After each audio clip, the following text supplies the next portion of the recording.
Bismillahirrahmanirrahim. Assalamualaikum warahmatullahi wabarakatuh.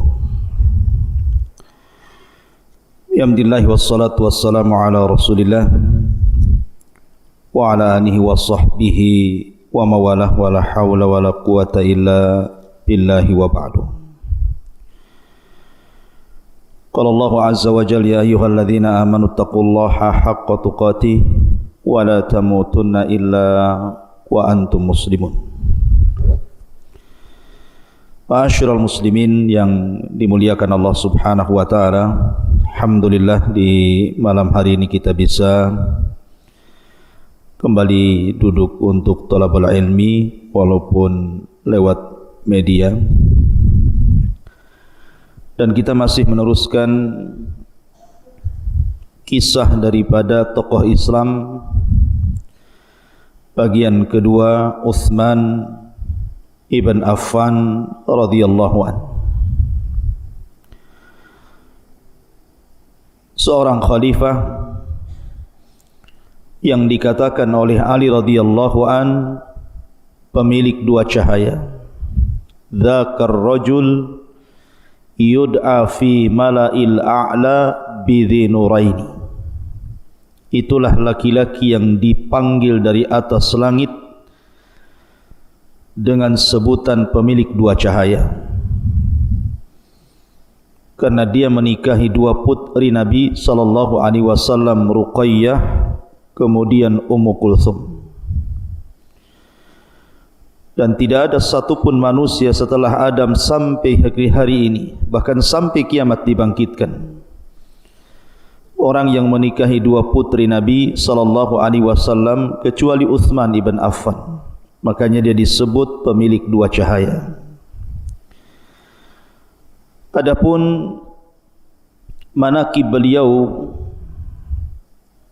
adalah seorang katib wahyi Nabi sallallahu alaihi wasallam.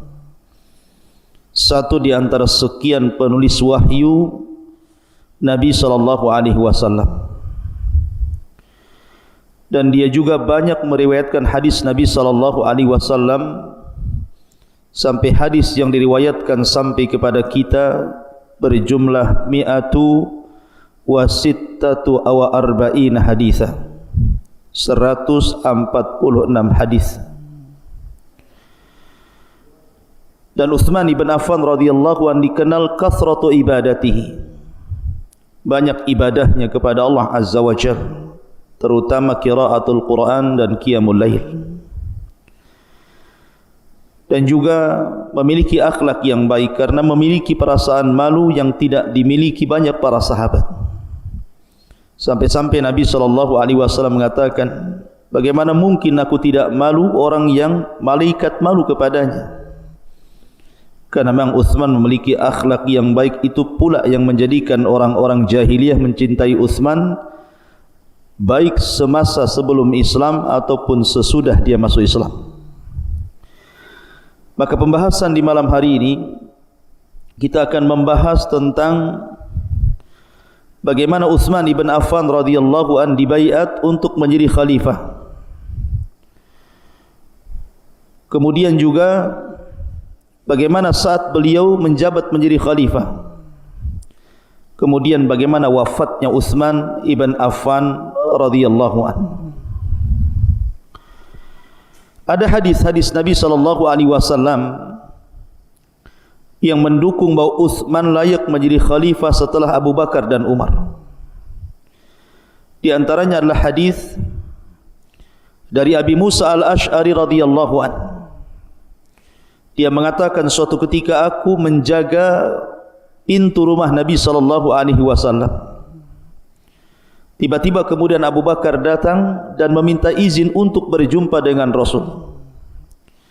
Maka Abi Musa al-Ash'ari radhiyallahu an meminta izin kepada Rasul agar Abu Bakar masuk. Maka Rasul mengizinkan dan mengatakan, wa basyirhu bil jannah, habarkan gembira kepada Abu Bakar bahwa dia telah dijamin masuk surga. Kemudian setelah itu Umar masuk, dan Nabi Musa kembali meminta izin kepada Rasul. Kemudian Rasul pun mengizinkan dan mengatakan, wa basyirhu bil jannah, kabar gembirakan kepada Umar bahwa dia dijamin masuk surga. Setelah itu datang Uthman ibn Affan radhiyallahu an minta izin.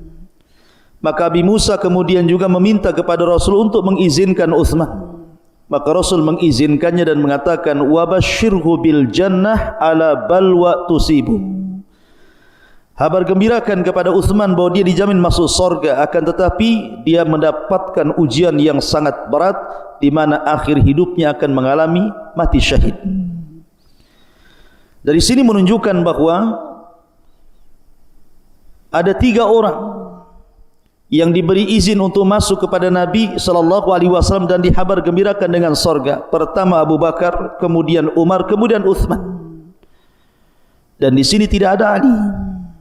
Menunjukkan bahawa khilafah itu setelah Abu Bakar dan Umar adalah Uthman ibn Affan radhiyallahu anhu. Kemudian juga ketika Nabi SAW menjelaskan tentang fitnah yang akan berlaku sepeninggalnya, kemudian banyak manusia mengisyaratkan kepada Rasul bagaimana cara jalan keluar dari fitnah itu. Maka Nabi SAW kemudian mengisyaratkan kepada Uthman ibn Affan radhiyallahu anhu bahwa dia bisa menyelesaikan fitnah itu. Kemudian juga hadis Nabi SAW yang bersabda kepada Uthman ibn Affan radhiyallahu an bahwa Allah akan yuqammisuka qamisan, akan memakaikan baju. Apabila ada orang yang kemudian hendak melepas bajumu, jangan kau lepas. Artinya bahawa isyarat kepada khalifah, ketika Uthman menjadi khalifah akan datang para pemberontak untuk menjatuhkan Uthman. Seolah-olah Rasul mengatakan, jangan kau berikan kehilafahan itu kepada mereka. Dari sini ada isyarat bahawa Uthman akan menjadi khalifah. Dan banyak lagi hadis-hadis yang menopang bahawa Uthman layak menjadi khalifah sepeninggal Abu Bakar dan juga Umar ibn al-Khattab radhiyallahu anhu.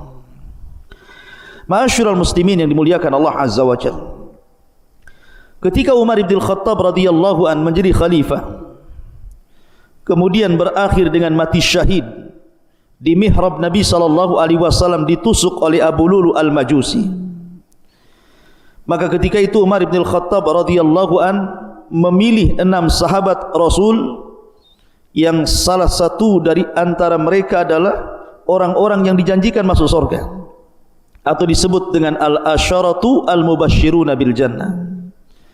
Di sana ada Uthman ibn Affan, di sana ada Ali radhiyallahu anhu, di sana ada Talha bin Ubaidillah, di sana ada Zubair ibn Awwam, di sana ada Sa'ad bin Abi Waqqas dan Abdurrahman ibn Auf radhiyallahu anhum ajmain.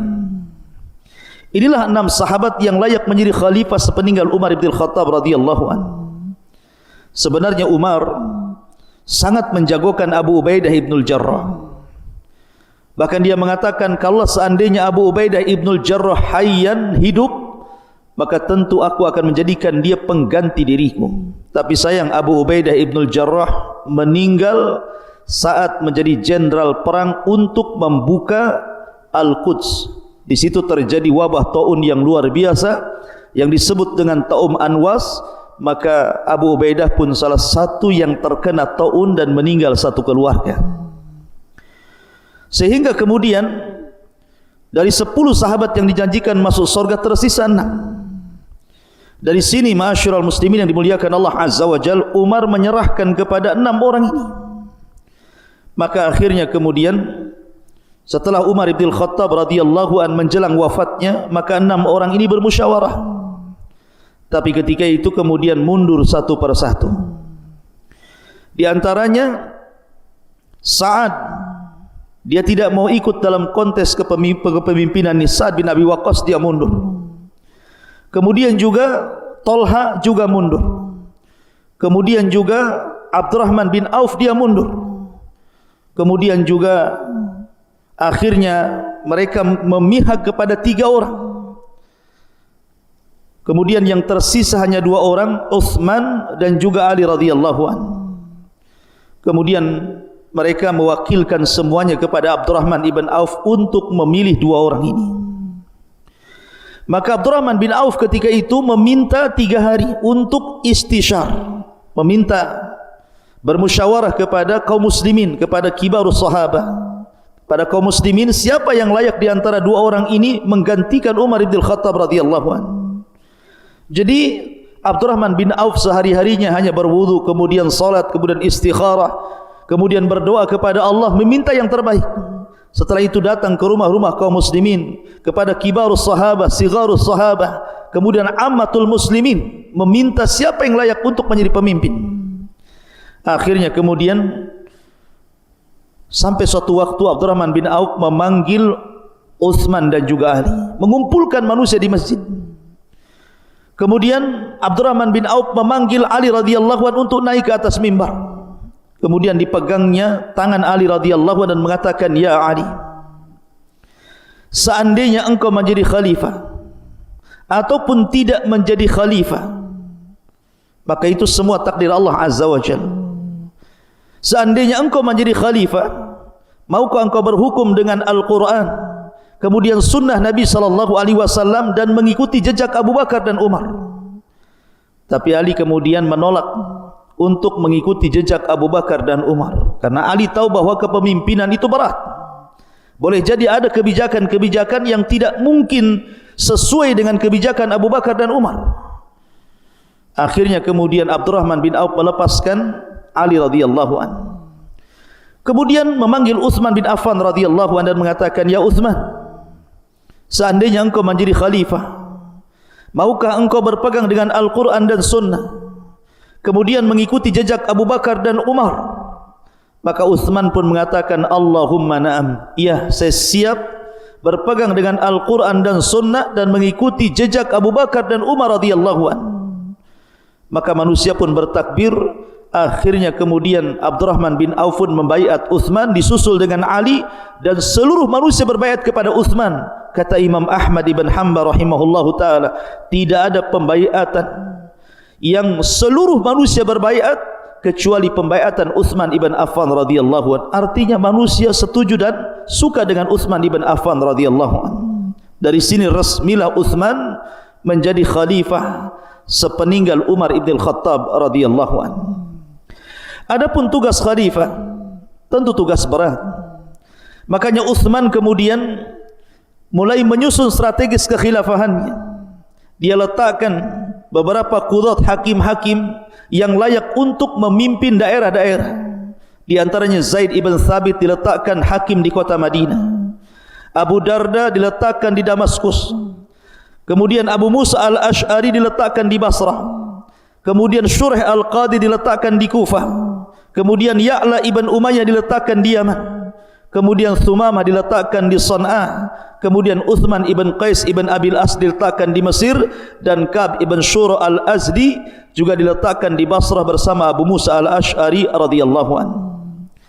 Maka kemudian Uthman pun mulai melakukan pelebaran kekuasaan. Mulailah dia membuka banyak daerah-daerah. Di antaranya di zaman Utsman Armenia jatuh ke tangan kaum muslimin. Kemudian Khurasan jatuh ke tangan kaum muslimin. Kemudian Karman jatuh ke tangan kaum muslimin. Kemudian Sijistan jatuh ke tangan kaum muslimin. Kemudian Afrika juga jatuh ke tangan kaum muslimin termasuk Kubrus.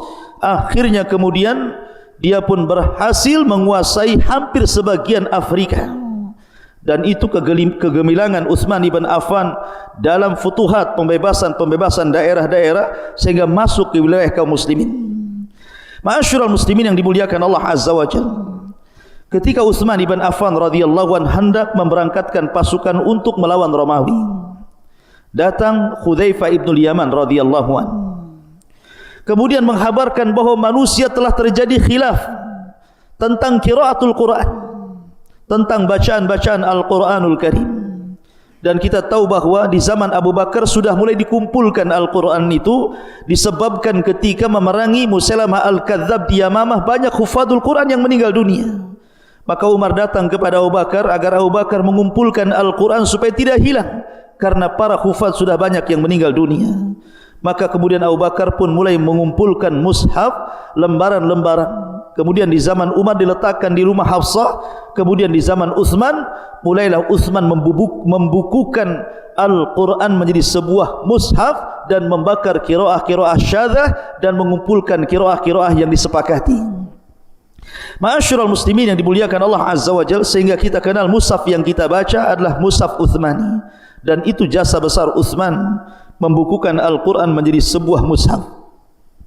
Ma'asyiral muslimin yang dimuliakan Allah Azza wa Jalla, yang ingin saya tekankanlah kisah tentang wafatnya Utsman ibn Affan. Tentang wafatnya Utsman ibn Affan radhiyallahu an, ini sebagaimana sabda Nabi sallallahu alaihi wasallam bahwa pintu fitnah itu ada di Umar bin Khattab. Apabila pintu itu masih tertutup, maka fitnah tidak mungkin tersebar. Tetapi kalau fitnah itu mulai terbuka dengan wafatnya Umar, maka fitnah ini tidak akan dihentikan sampai hari ini, bahkan sampai kiamat dibangkitkan. Fitnah apa itu? Peperangan antar kaum muslimin. Di zaman Rasul tidak ada perang di antara kaum muslimin. Di zaman Abu Bakar jelas musuhnya orang-orang murtad. Di zaman Umar juga sama. Baru di zaman Utsman ibn Affan terjadi perang saudara. Terjadi pembunuhan, bahkan Utsman sendiri dibunuh oleh orang-orang Khawarij. Kemudian Utsman meninggal, terjadi perang besar antara kubu Ali dan Muawiyah.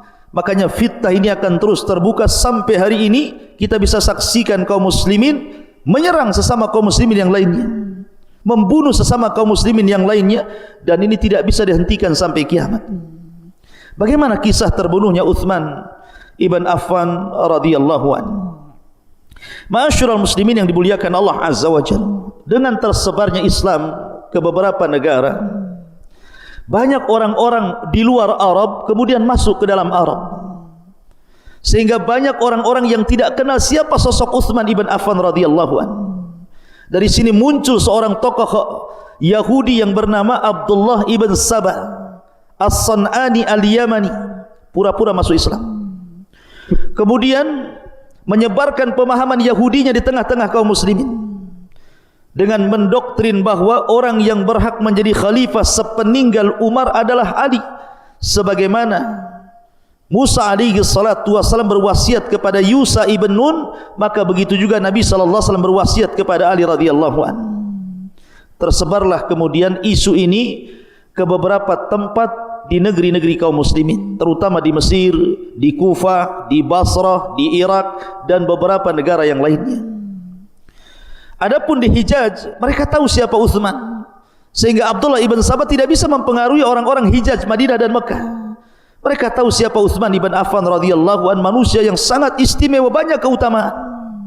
Tapi orang-orang yang baru, yang mereka tidak tahu Utsman ibn Affan radhiyallahu an, maka mulai mereka terpengaruh dengan isu Abdullah ibn Sabah ini, sehingga membuat gerakan anak-anak muda untuk melakukan demonstrasi yang berakhir dengan khuruj, meminta Utsman melepaskan khilafah. Ma'asyiral muslimin yang dimuliakan Allah Azza wa Jalla, ketika bulan Dzulhijjah, tepat di musim haji, banyak para sahabat Nabi SAW yang haji dari Madinah ke Mekah.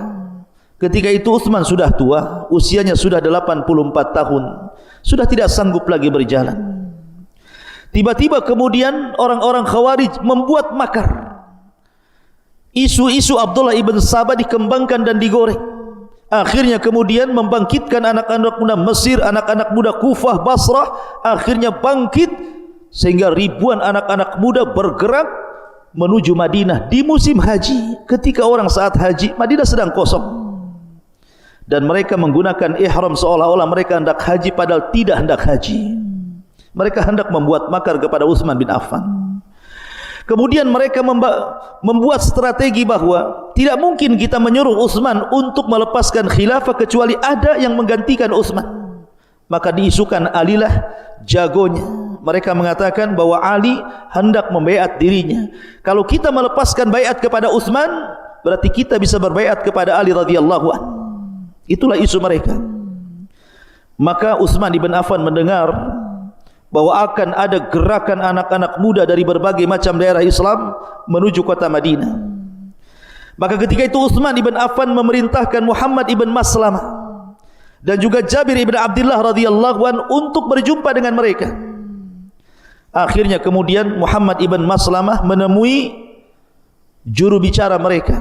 Subhanallah, juru bicara mereka di lehernya ada Al-Quran. Kemudian mendatangi Muhammad ibn Maslamah sambil menangis seolah-olah khusyuk. Kemudian Muhammad ibn Maslamah menanyakan, apa tujuan kalian datang ke kota Madinah mendemo Utsman bin Affan radhiyallahu anhu? Maka mereka mengatakan, inna hadza amarna an nadriba bihadza kullaman lam yu'minu bihadza, sambil memegang Al-Quran yang dikalungkan di atas lehernya itu. Orang ini sebagai perwakilan orang-orang Khawarij ini mengatakan, sesungguhnya ini maksudnya Al-Quran, memerintahkan untuk membunuh dia, maksudnya Utsman bin Affan, karena dia tidak percaya dengan ini maksudnya Al-Quranul Karim. Muhammad ibn Maslamah mendengar perkataan mereka, marah, kemudian mengatakan, kif ya hadza fa innana qad darabna bi hadza ala ma fi hadza ma'an nabiy sallallahu alaihi wasallam. Celaka engkau, diamlah engkau, sesungguhnya kami sudah pernah membunuh, pernah membantai atas perintah Al-Quran di zaman Nabi sallallahu alaihi wasallam. Subhanallah, ikhwatu fiddin, muliakan Allah azza wa jalla, mereka mengatasnamakan Al-Quran untuk membunuh Utsman. Itulah orang-orang Khawarij. Akhirnya kemudian Utsman pun mendengar bahwa mereka tetap bergerak.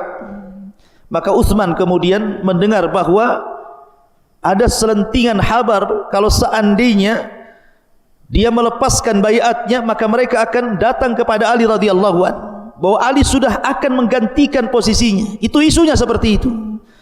Makanya kemudian Utsman memanggil Ali radhiyallahu anhu, menegaskan tabayun, apakah benar bahwa dia akan membaiat dirinya untuk dirinya dan melepaskan baiat kepadanya. Tapi Ali mengingkarinya. Itu isu tidak benar. Akhirnya kemudian Utsman mengutus Ali untuk menghadapi mereka. Maka datanglah Ali radhiyallahu anhu, kemudian berdialog dengan mereka dan mengatakan, ma ra'aitum ala sihrin Nabi sallallahu alaihi wasallam. Bagaimana pendapat kalian dengan menantu Nabi sallallahu alaihi wasallam? Kemudian mereka mengatakan, sesungguhnya ada kritikan-kritikan yang mengganjal di dalam hati kami kepada Utsman ibn Affan ya Ali. Kata Ali radhiyallahu an, sebutkan apa? Kemudian mereka mulai menyebutkan satu persatu. Yang pertama, Utsman ibn Affan radhiyallahu an ketika di Mekah waktu haji, dia tidak mengqashar salatnya, bahkan dia menyempurnakan salatnya. Harusnya dia mengqashar salat, bukan menyempurnakan salat. Kemudian yang kedua, bahwa Utsman memiliki peternakan unta untuk menggemukkan unta dirinya, bukan unta kaum muslimin. Yang ketiga, bahwa Utsman sudah membakar mushaf. Yang keempat, bahwa Utsman sudah menguasakan para pemimpin-pemimpin daerah dari keluarganya. Kemudian yang kelima, bahwa Utsman tidak mengangkat senior-senior sahabat, malah memilih junior-junior sahabat. Akhirnya Ali radhiyallahu anhu mengatakan, itukah yang kalian ingin tanyakan kepada Utsman? Baik, saya jawab.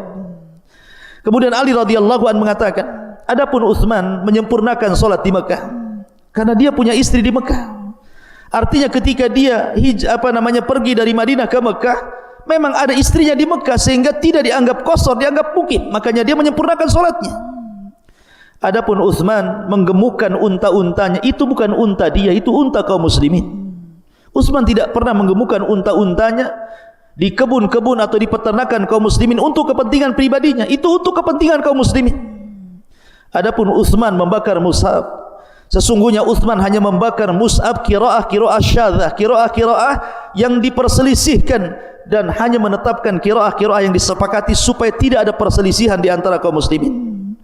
Adapun Utsman kemudian meletakkan para pejabatnya dari orang-orang dekatnya, dari keluarganya. Salahkah Utsman melakukan seperti itu? Bukankah Nabi sallallahu alaihi wasallam hanya menghususkan orang-orang Quraisy untuk memimpin dan tidak yang lainnya?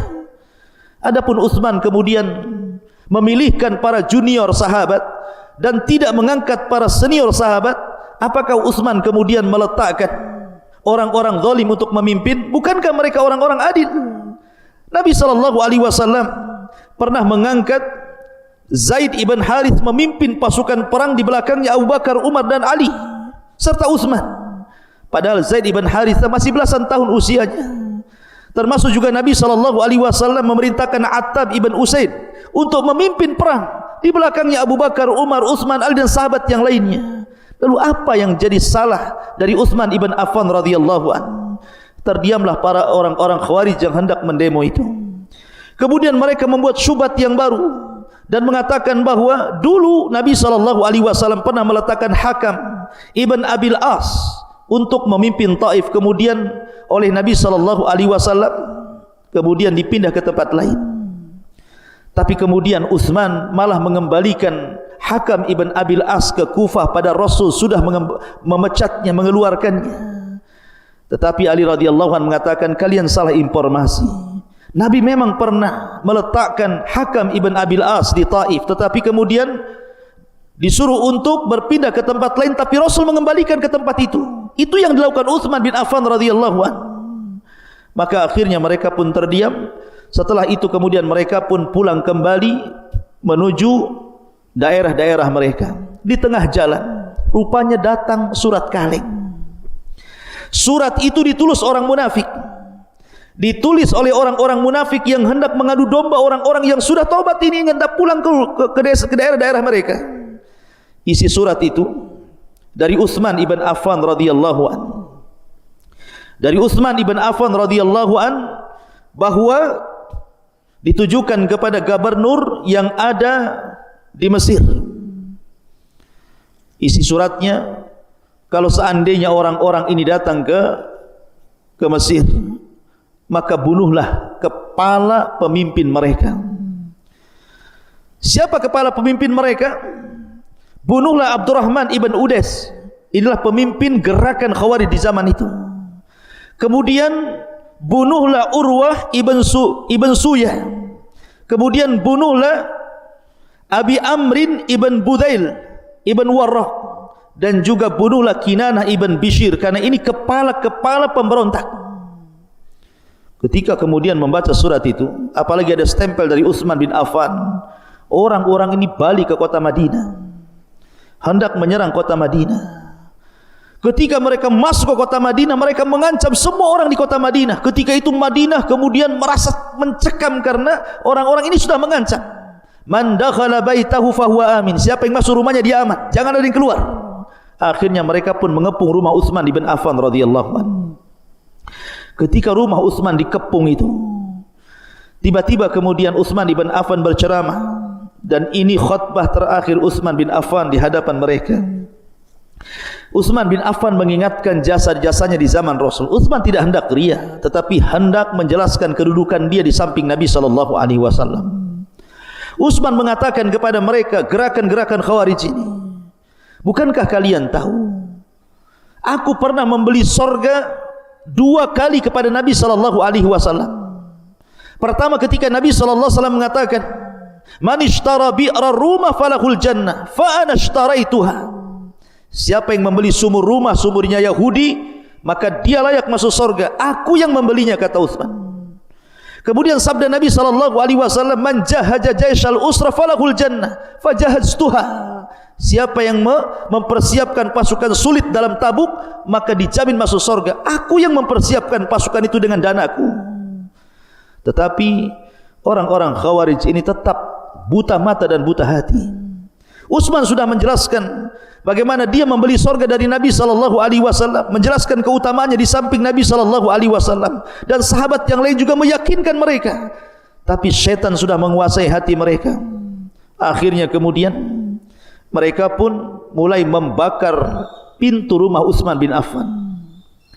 Ketika itu di dalam rumah itu ada Hasan, ada Husain, ada Abdullah ibn Zubair, ada Abdullah ibn Umar, ada Abu Hurairah radhiyallahu an, dan 2 budak Utsman bin Affan radhiyallahu an. Sementara di luar sudah dikepung tuh. Maka Utsman hanya mengatakan kepada orang-orang atau sahabat-sahabat ini dengan mengatakan, sesungguhnya aku menghendaki kalian menyarungkan pedang-pedang kalian.